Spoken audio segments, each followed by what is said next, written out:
जिन्हें पाकिस्तान में हमराही, हमसाया, हम निवाला, बिछड़ा हुआ भाई दिख रहा है, उन्हें अपनी आंखों के मोतियाबिंद को तुरंत निकलवा लेना चाहिए, क्योंकि यह मोतियाबिंद एक दिन अंधा कर देता है। खासतौर पर भारत के वो 61 लोग अपने ज्ञान चक्षुओं को खोल कर देखें, जिन्होंने प्रधानमंत्री मोदी को पाकिस्तान से पैचअप करने की बेशर्म रिक्वेस्ट करी है। इसमें कई कांग्रेसी शामिल हैं। ये लोग पाकिस्तान का चाल चरित्र और चेहरा कैसे भूल सकते हैं? लेटेस्ट से शुरू करते हैं। ये 125 साल पुराना गुरुद्वारा श्री गुरु सिंह सभा है, माफ कीजिएगा, है नहीं था, ठीक सुना आपने। 125 वर्ष पुरानी इस विरासत को खंडित किया जा चुका है। यह गुरुद्वारा पाकिस्तान के फर्रुखाबाद में था।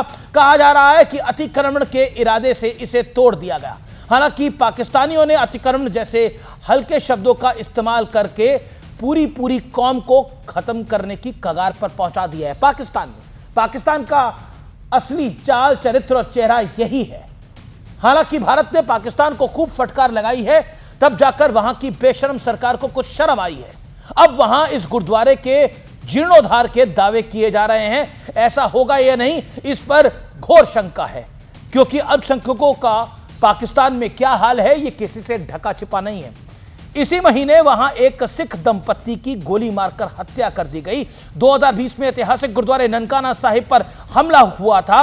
यह वही पवित्र गुरुद्वारा है जहां श्री गुरु नानक देव जी का जन्म हुआ था। 2019 में नोरोवाल में सैकड़ों साल पुराने गुरु नानक पैलेस में तोड़फोड़ कर दी गई थी। 1947 में पाकिस्तान में रहने वाले सिखों की संख्या 2 मिलियन यानी 20 लाख थी, जो अब मात्र 16,000 रह गई है। उन्हें भी जीने नहीं दिया जा रहा। यह हाल किया है इन पाकिस्तानियों ने हमारे सिख भाइयों का, यानी पूरे 99% की गिरावट।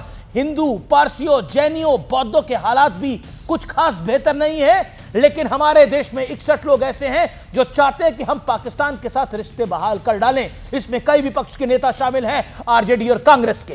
पहलगाम को भूल जाएं कि पाकिस्तान के पालतू आतंकियों ने बेसरन घाटी में लोगों का धर्म पूछ के गोली से उड़ाया था। चिट्ठी लिखने वाले 61 लोग कश्मीर पर भी बात करने की वकालत कर रहे हैं।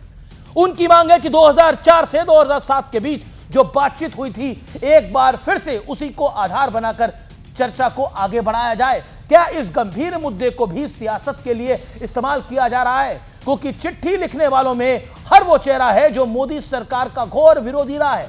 क्या ये लोग मान चुके हैं कि ये चिट्ठी उनके सियासी जीवन में कुछ आनंद के पल भर पाएगी? लेकिन अगर ये लोग ऐसा सोच रहे हैं तो निश्चित तौर पर इन्हें आंखों के डॉक्टर को तुरंत दिखाना चाहिए, और उसके साथ साथ दूसरे कुछ डॉक्टरों की भी जरूरत है।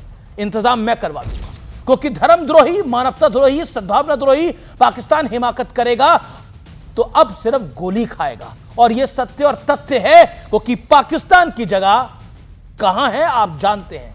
नाला कितना भी सुंदर दिख जाए, लेकिन नाला नाला ही होता है, और पाकिस्तान वही गंदा नाला है।